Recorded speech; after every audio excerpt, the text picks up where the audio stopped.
What's up, everybody? My name is Lou, and I like to talk about superpower. Today's video is actually a power that you guys voted on, that being soul manipulation. This poll was put up a couple weeks ago. A lot more people chose this to power, so we're going to talk about it. I'll be going up the good, the bad, and interesting, as well as my overall thoughts, as well as who I think is the best user and worst user. So I don't want to waste any more of your time. Let's go ahead and dive right into soul manipulation. So soul manipulation allows the user to freely create, shape, and control souls of these are present in all sentient beings, as well as the spirits and natural objects. This can be rivers or mountains. Now, you can't think of it in terms like spirit of the wind, spirit of the mountain, things like that. You have the ability to manipulate those souls, at least to a certain degree. Some of the known applications of soul manipulation are things like exorcism. You can find this in most like supernatural shows, or even like most religion. This is the ability to extract invasive souls in another being or from another object. Think of it like, the movie Exorcism, or if you watch the show Supernatural, the angels as well as the brothers can do that as well. You also have astral manipulation. This allows the user to manipulate the astral realm. This can allow you to travel through it, or send messages, or trap people. There's a whole caveat. The astral dimension is something that's basically it's the in-between the spirit realm and the natural world. At least that's how I figured. I think it is. I could be wrong. Please let me know in the comment section. Some of the other applications include that you have the ability to banish souls. You can actually banish souls off to the afterlife. This can be heaven, hell, whatever form of banishment you choose, or just send them to purgatory, which is probably the worst. Soul manipulators also have the ability to exchange souls between two people or themselves. This allows them to transfer bodies, in a sense, like body snatching. Think of like Captain Ginyu, or pretty much just Captain Ginyu from Dragon Ball. He's done that with his soul swap or his body change ability. He's not actually he's hopping souls or hopping spirits. With soul manipulators, they also have the ability to form soul constructs. This can be like weaponry or even clothing. Mostly seen in like shows like Bleach, or even mostly just Bleach. Bleach has been known to do this for the most part, especially with like Quincy's and even Fullbringers. They can manipulate objects and bring out their full spirit or their full potential. And Quincy's obviously can form things, and so can Soul Reapers. Another more interesting fact is that soul manipulators also have the ability to merge souls. Now, you can think in terms of like you have a friend that just passed, or a friend that's passing, and you can merge their spirit into yours so they can live a little bit longer, sort of live a bit longer, I should say. In any case, this allows you to merge two souls together. You can think of characters like Yugi from the original Yu-Gi-Oh series with Aten. They were able to merge their souls into one body. Although this can be highly problematic, it's still a pretty decent way of our application to use its power. The last application I want to bring up is you have the ability to split your soul. This allows you to split your souls to objects and people. You can think like Horcruxes from Harry Potter, or even Yu-Ha-Bak from Bleach. They're able to split aspects of his soul to different Quincy's or different people, allowing them to have superpower. This is actually probably the most dangerous application of this power, because splitting your soul, as we see in Harry Potter, is super dangerous and it does break you.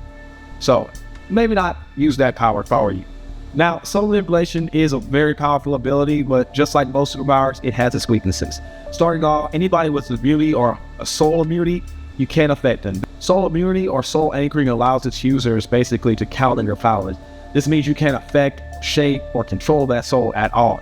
It's pretty much the hard stop for your ability, the hard counter, if you were. Something else you gotta discuss is the fact that soul manipulation only affects things with the soul or a spirit. So soulless things you can't do anything about. So machines pretty much run shop on you. You can't do anything to a machine unless you can turn it off or something. But other than that, they don't have a soul to manipulate, so your power is pretty much useless there. Last thing I want to talk about today is the fact that soul manipulators might be limited to themselves or one other person. You can think of characters like Mahito or Big Mom. For the most part, when it comes to this means like they're incredibly powerful characters, and they can freely manipulate their own soul to do incredible things, but their abilities either take a touch effect, like they have to physically make contact with somebody, or they have to meet certain criteria. For Big Mom, it's like you have to fear her or fear for your life in order for her powers to take hold. This can be really limited, like it can be like a huge area of effect, but it's also based on your level of skill and level of power. Because I believe the more skilled you get with the power, the more you can branch out and you can actually explore different avenues. But that's just my opinion. All right, so that brings us to our overall scores for this ability. I based on 5 categories, given a letter grade at the end. This is based on versatility, creativity, combat potential, destructive capacity, and daily use. Not in that order, but you get the point. Starting things off, we're going with versatility. Now, for versatility, I feel like this power is still very, very, very powerful. I feel like it's very cool, very great. I gave it an 8 out of 10. I feel like that's the only fair assessment for this ability.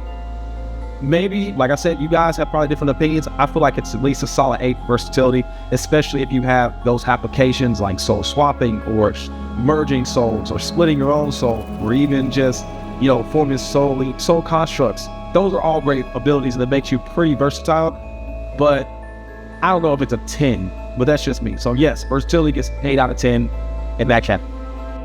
Speeding things along, let's talk about creativity. Now, creativity, I gave it a 10 out of 10.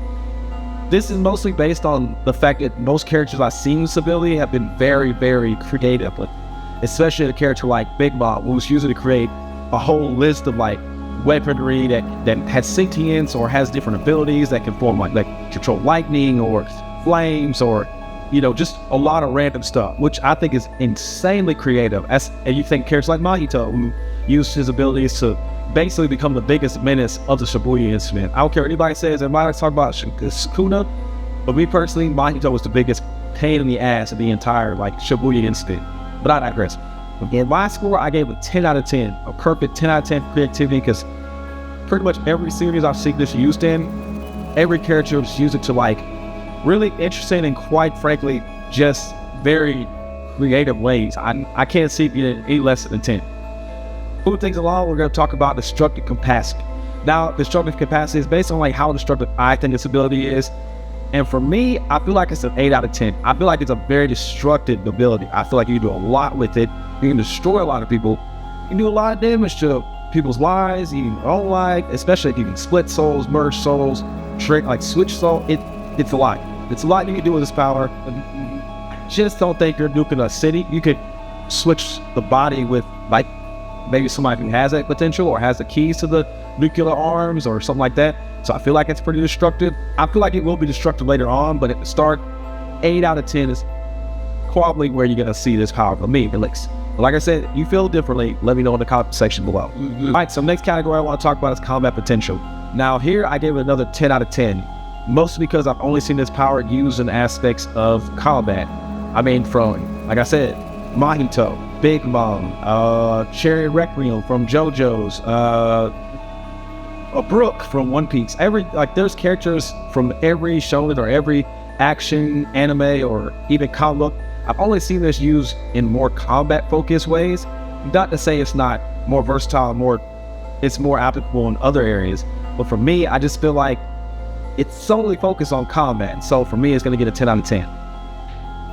Last category we're going to talk about is daily use. This is purely based on my opinion. This is, if I woke up tomorrow with this ability, how often will I use it? And for me, it's going to get a 9 out of 10. Mostly because I feel like it's still pretty great. It's a great ability, but I feel like it's scary to use it, because if you could just touch somebody and switch souls with them, switch bodies with them, that seems pretty scary. Or you can create some kind of weird soul construct from your own soul, cause damage to your soul. It's highly dangerous. But I wouldn't be lying if I said I didn't want to use it for certain things like soul merging or souls switching. I mean, I wouldn't want to use it. I mean, I sound like a hypocrite now, but to be fair, it's pretty cool to switch body with somebody, even for 10 seconds, and then switch back. Just because you can't. That sounds weird. Sorry. Yeah, anyway, daily use for me is going to be a 9 out of 10. That brings our overall score to a 45 out of 50, which is an A+ ability. I feel like this is a very fair score. Honestly, this power is pretty damn destructive. You can do a lot with it. A is really great. A's perfect? Yeah, A is perfect. So let's talk about the best and worst users of soul manipulation. Worst is first. Start things off, it pains me to say this, but the worst user of soul manipulation. Sorry about One Piece fans. I love this character. He's amazing. He's probably overall one of my favorite Straw Hats, and that's Brooks. Now, Brook is great. Brook's a fantastic member of the crew. He's funny, he's cool, he got great attack. I want Brook to get more shine. But on the scale of everybody we have of soul manipulators, from like Big Mom to Mahito to Cherry Requiem to Lucius from Black Cloak, these guys have just done so much that Brooke is kind of left in the dark, or left in the dust, I should say. I just can't be I can't be biased here, so I'm going to say Brooke is the worst user of soul manipulation. I'm sorry, he's still amazing to me. I love this character. Don't hate me. Now, on the complete opposite end, let's talk about the best user. And it actually pains me to say who the best user is, because I don't like this character because he's such a terrible person or creature. But you should have already guessed, it's gonna be Mahito. Hello again. I would have put Chariot Requiem as the best but I don't know as much about him. From my research, he is quite a bit more powerful. But if we're gonna be honest here, when it comes to manipulating souls and like really utilizing this ability to its fullest or to its most creative, I would definitely be lying if I didn't say Mahito are the best when it came to using soul manipulation. I mean, anytime you watch him on screen using this power, it's absolutely insane. And for me, I just can't, even though I hate this guy, I can't say he's not the best. He's just done so many cool things. Even with the limitation of he has to physically touch you, the fact that he can split himself, the fact that he can manipulate his own soul and create like a new body type, or, you know, in the domain expansion, the domain expansion alone is just putting in leagues ahead of a lot of other characters. Sorry, JoJo's fan. Cherry Requiem, I don't know much about him. I'm working my way through JoJo's, but for me personally, Mahito's going to take the crown in this, at least for now. Maybe I'll do a part 2, but for now, Mahito's #1. Well, I hate that guy. That brings this video to a close. I want to thank you all for showing up and watching the video to the very end. And thank you guys for getting me to over, at the time of recording, 570 subs. That means so much to me. You guys have no idea. Me and Becca have been really putting in the work. I've been trying to do more shorts and trying to keep content coming to you guys. I'm just so humble, and I thank you so much for the opportunity to let me do this. It's just so fun for me. I'm going to keep the train rolling. Becca's also going to keep the train rolling. You guys are fantastic. Please like, subscribe, and comment at the bottom of this video to let me know what you think about soul manipulation or just another power you want me to talk about. And yeah, with that being said, you guys have a wonderful rest of your day, and I'll talk to you very soon. Peace.